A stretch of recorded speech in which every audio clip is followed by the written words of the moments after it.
have gotten their hands on one. And who knows, you could be next. Win your very own Good Morning Augusta coffee mug at WJBF.com/coffee club. Sponsored by Honda Cars of Aiken. The Live 5 for 6 mobile app. Download it today. The Live 5 for 6 Skyview Network, sponsored by Terry Lambert Hyundai. We have a typical summer forecast this week. It's going to be hot with temperatures near average, high humidity, and also on and off rain and thunderstorms. I'll have all those details coming up. Now on News Channel 6 at 5, a body found in an Augusta neighborhood.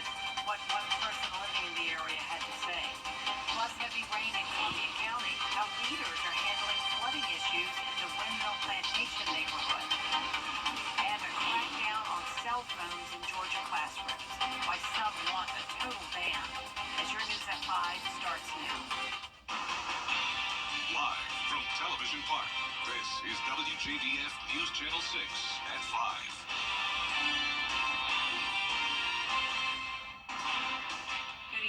I'm Jenny Montgomery. Thank you so much for joining us. Coverage you can count on begins with an investigation underway tonight after a person was found dead this morning at a South Augusta home. The body was discovered this morning on Abelia Drive, that's off Lumpkin Road. Bria Smith spoke to neighbors about their concerns surrounding issues in the neighborhood. Something is always happening right here every single day. Neighbors on Abelia Drive tell News Channel 6 they're concerned about what they call an influx of homeless people. We are hoping that somebody does something soon about the homeless people. There are so many of them that sit because they have no place to go. And unfortunately, majority of them are on something, whether it's meth, coke, whatever it is. Monday morning, the Richmond County Coroner's Office responded to an Abelia Drive home after a body was discovered in a backyard. It's scary. I've never seen a dead person. It's scary to know that it's right here.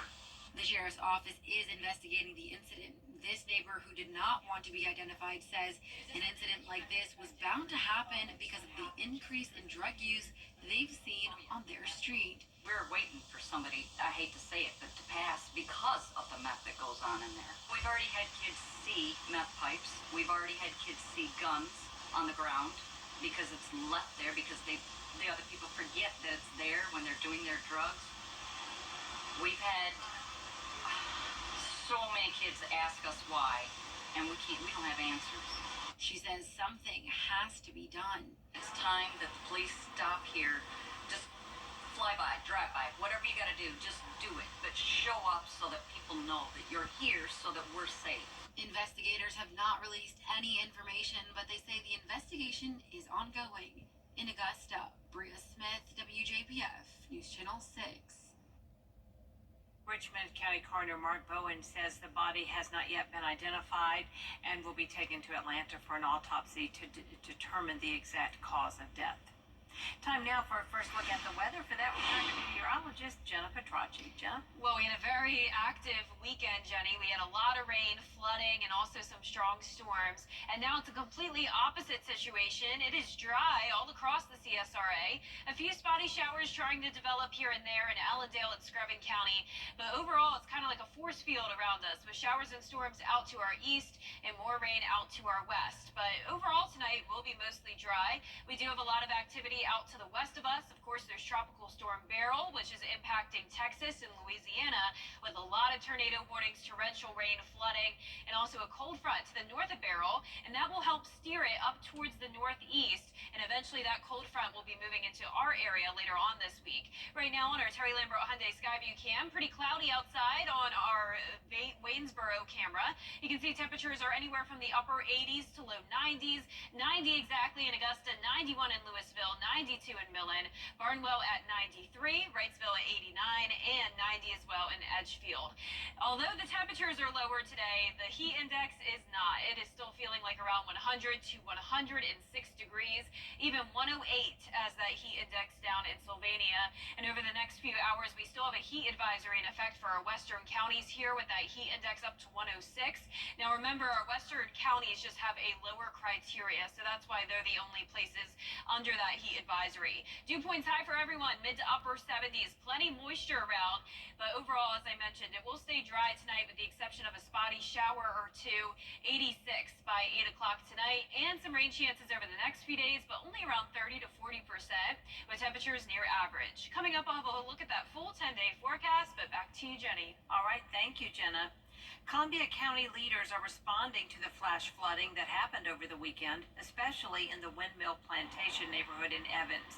And that is where we find News Channel 6's Hannah Latier. Hannah, what are they saying about all that today?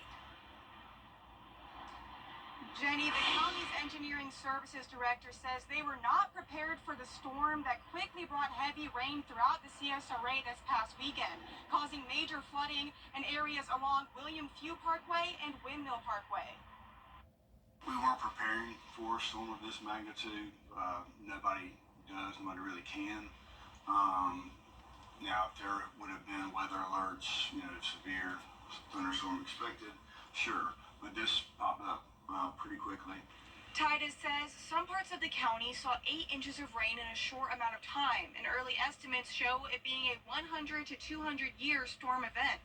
Along with Windmill Plantation, there was also flooding on Ferries Ferry Road and Southern Pines Drive that is now cleared. Flooding on the pass caused the county to close that road and has yet to reopen. There wasn't much we could do with that. There was just so much volume coming down that reach of creek. It blew that road out. Now the road's still there. It's not passable. Those who live in Windmill Plantation tell us the neighborhood is known to flood, some blaming it on erosion from the development of the Whispering Pines neighborhood. It's this constant juggle between the county and the developers as to whose fault it is for the erosion. And that's making the creek that goes behind Windmill Parkway, which leads into William Few, just uncontrollable. Homeowners with concerns should reach out to the county, but it's up to engineers working for the contractor to handle stormwater detention. So that's required by the engineer of record, the private engineer of record that designs those sites. The county reviews their stormwater plans and their stormwater reports to ensure it meets minimum compliance with county code and state law. But it's ultimately the engineer's responsibility to design the site that those calculations are correct. To prepare for future flooding, Titus recommends getting flood insurance, especially if you live in a flood zone. There is also no timeline for when the pass will reopen, but they're working on opening a temporary road. Live in Evans, Hannah Latier, WJBF News Channel 6. Some Augusta leaders want to see a big change when it comes to enforcement of city codes. Code violations like blighted properties, illegal dumping, and overgrown lots are a big source of complaints for commissioners. And now some are calling for code enforcement to be moved out of the Planning and Zoning Department and placed under the Marshal's office. We need somebody with a strong arm. That's a constitutional officer that works all hours of the day, willing to go by and check these any issues, especially downtown, and Marshal's department could solve that problem. If a majority of commissioners agree with the move, the plan is to have the Marshal's office take over code enforcement duties the first of the year. There is a renewed push to ban cell phones in schools to help students learn better. Some Georgia teachers say students use phones for the wrong reasons in class, like watching TV shows, gambling, or playing video games. Other educational groups say cell phones are helpful for parents to communicate with their children, but are distracting students from learning. Wouldn't hand a child a loaded weapon. You wouldn't throw the keys to a Ferrari to an 11-year-old. Yet we are handing children these supercomputers that have the power to hurt. South Carolina lawmakers added cell phone bans to the budget for next year, with the State Board of Education deciding on how it would be implemented.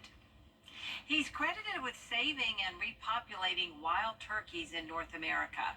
Next time on Jenny, Rob Keck was CEO of the National Wild Turkey Federation for 27 years. He founded the Families Afield program, recruiting more than 2 million new hunters. He's also a conservation ambassador for Bass Pro Shops, making a big impact in the world of wildlife and outdoor adventure.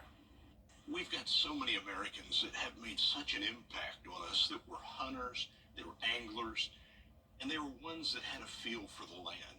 And as we become more urbanized, so many people have lost touch with those rural roots. They don't understand nature's rhythm of living and dying.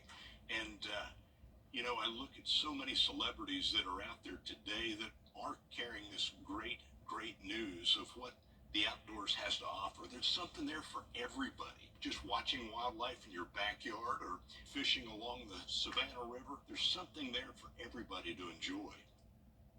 We'll also hear from pro boxer Ray Whitfield about the celebration for the Augusta Boxing Club's 50th anniversary, from an annual backpack giveaway to a big boxing match, tomorrow at 12:30 on Jenny. We had near-record rainfall on Saturday at Augusta Busch Field and a lot of rain on Sunday as well. This week we still have some chances of rain, but much lower. I'll have all those details when we return. Let's have a good time.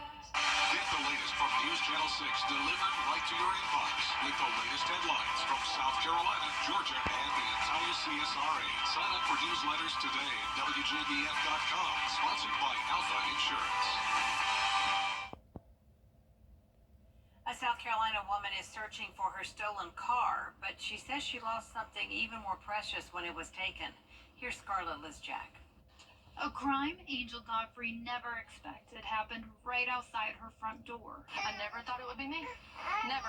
Sunday morning, Godfrey noticed her 2020 dark blue Kia Sorento was no longer in her driveway at the Anchor Mobile Home Park on Fair Forest Road. The car was gone, so we decided, to make sure that it wasn't repossessed or nothing like that. Then we ended up calling the police. They said, no, it's not been towed, nothing like that. It is gone. Godfrey says a neighbor gave her the surveillance video that shows her car pulling out of the driveway and heading her husband's work truck, Which shows pretty significant damage to the backside of the car, which will have orange paint on it from hitting the other vehicle. Godfrey says aside from the financial burden, something money cannot replace is gone. It didn't even hit me that the ashes were gone until my oldest daughter. She said, Mom, what about your dad's ashes? And I've always said, he's going wherever I go. Godfrey says she always keeps her dad's ashes in a hidden spot in her car. We've drove to Michigan. We've drove everywhere. My dad's just been there. And I'd say that's probably why I've never wrecked in my life. I've had that guardian of protection over me. I'm trying to recover my father's ashes more than anything in the world. It's the only thing I have left. He committed suicide when I was 10 years old. So there's nothing left for him. That's the only thing I have of him. Godfrey says she hopes that these are caught so this doesn't happen to anyone else. I want my dad's ashes back, but more of all, you need to serve the time for what you did, because my husband works very hard for what he does and what he gives us for me to be able to stay home with the kids. He provides for us, and then for Spade just to come and take it. Still ahead, the end of the road for a wax Abraham Lincoln statue. Why high temperatures are ending the art installations ahead of schedule. Weather headlines on WJBF News Channel 6. Brought to you by Hickson Roofing. If your roof needs fixing, call Mr. Hickson. Buy more. Now, your most accurate forecast with WJBF Live 5/6. Welcome back. We got some very beneficial rain this weekend, but also too much rain in some places. Notice those totals made it up to around 6 inches in Columbia County, also near Saluda County, parts of Burt County, anywhere where you're seeing the dark red and purple color. That is 5 to 8 inches of rain. So it was very splotchy across the area. Some of our western counties only getting around an inch of rain at the most, but it was majority across the central portions of the CSRA, right around the metro, where we picked up the most rainfall. And on top of that, Richmond County did deal with a severe storm last night. You may have had some power outages or definitely heard the rain and the winds coming down. Here's some awesome viewer photos of a tree down in the Pepper Ridge community of Augusta. Richmond County hail as well, fortunately very small hail. And then this is a trampoline tangled in some power lines. So that just shows you how strong those winds were. Most likely 60-mile-per-hour winds within that storm. So very strong system came through yesterday, but now it's very quiet. We kind of have like a force field around the CSRA with showers and storms all around us, but we are completely dry. Also a little bit cloudy outside though as we take a look at our Terry Lambert Hyundai Skyview Cam at Wellstar MCG Health. Feeling like 100 degrees, but only sitting at 90. Dew point of 75, that's what's making it feel so hot, and winds are light at just 3 miles per hour. 90 in Sparta as well, 89 in Washington, 93 in Millen, 94 now in Bamberg. And as for the heat index, it is around 100 and even up to 108 now in Sylvania. We have satellite and radar showing scattered showers and storms across our area, but of course there's Tropical Storm Beryl bringing very strong conditions across parts of Texas and Louisiana. We've got tornado warnings and even confirmed tornado warnings with that system. The winds are up to 60 miles, or actually now down to 45 miles per hour as of the 5 o'clock advisory, so that's good. Beryl is starting to weaken, and it's moving off towards the northeast pretty fast at 16 miles per hour. Beryl will become a tropical depression overnight, then move all the way up to Canada eventually, just as a remnant low. For us tomorrow morning, we'll start things out dry, 76, climbing into the low 90s with a few storms possible. Heat index back to around 108. 105 for Wednesday, so still that very high humidity all this week with the on and off rain and storms. Other than a few showers here and there tonight, it's mostly going to be dry, and it will be dry for the start of our Tuesday morning as well. By the afternoon, a few showers and storms popping up again, but not a major flood concern for tomorrow, and no severe weather expected. Overall, going with just around a 40% chance of rain. Here's a look at tomorrow morning. There's Beryl becoming that low pressure system moving up towards the northeast. A lot of moisture coming in ahead of this cold front. And once it moves through, we'll have some drier air move in. Winds come in from the north, but then the front stalls out Friday and into the weekend, still keeping some rain chances around. Our lows tonight will be in the mid-70s, and our highs tomorrow will be in the mid-90s. Overall, pretty close to average, and the 10-day forecast showing near average temperatures all this week with around a 30 to 40% chance of rain. Next week, we'll still have those rain chances, and temperatures heat up a bit to around 96 to 97. Now we've got a story about temperatures that were just too hot, Jenna. We've told you recently about the Abraham Lincoln wax statue in Washington, D.C. It's being removed earlier than expected because of extremely high temperatures melting the installation. The group Cultural D.C. says this year's experience with wax, that old poor wax ape there, helped open up the conversation on more serious issues like climate change. Our mission at Cultural DC is really to provide artists a platform to respond to what's going on in the world. And I think where this started out as a conversation around history, it's certainly given us and the artists an opportunity to change the conversation to climate change. The statue had made headlines earlier this summer when extremely high temperatures caused Abe's head to melt off. The rest of the art installation goes on until the end of the month. Up next, the Parkinson's disease diagnosis can be life-changing. Meet one woman who's helping people face the challenge from day one. Coleman Services cares about the 4th of July sales event at Gerald Jones Subaru. Join me next time when we visit with a rock star in the world of conservation and outdoor adventure. Former CEO of the National Wild Turkey Federation, Rob Keck. The Augusta Boxing Club is here too, Tuesday at 12:30 on Jenny. Tambra Wilkerson founded a nonprofit dedicated to serving people living with debilitating neurological conditions. She helps them fight back from day one to physically engage in their health and mindset. Tambra spent her career in electrical engineering at SRS, but one day something inside her sparked, creating a chain reaction that changed her life's purpose. And it was through an article she read when she was asking God to show her his plans for her life. Long story short, she found an exercise program where she lives in Indianapolis that completely changed her world. And I thought it's so amazing that there's something out there that can help people today, right where they are in this journey, and really change their quality of life for the better. And I wanted to be a part of that. She knew there was nothing like that here and thought, I can do this. I can bring this to our community. and boy, did Tambra bring it. She founded the nonprofit gym Day One Fitness. She became a certified personal trainer and did specialized training for Parkinson's disease, Alzheimer's, other dementias, MS, and post-care for stroke patients.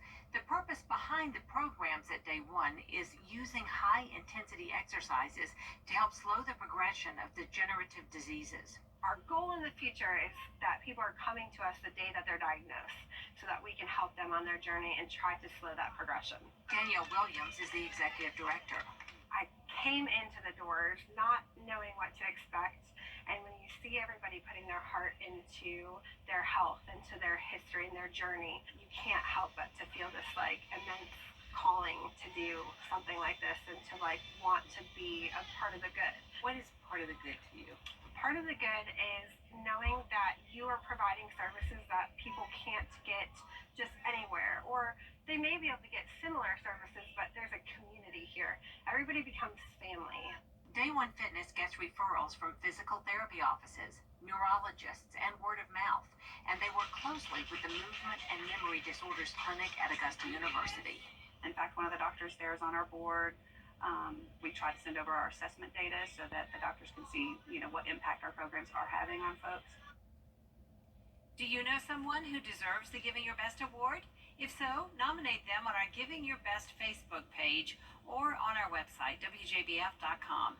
You can also mail your nomination to the address on your screen. We'll be right back. The 2024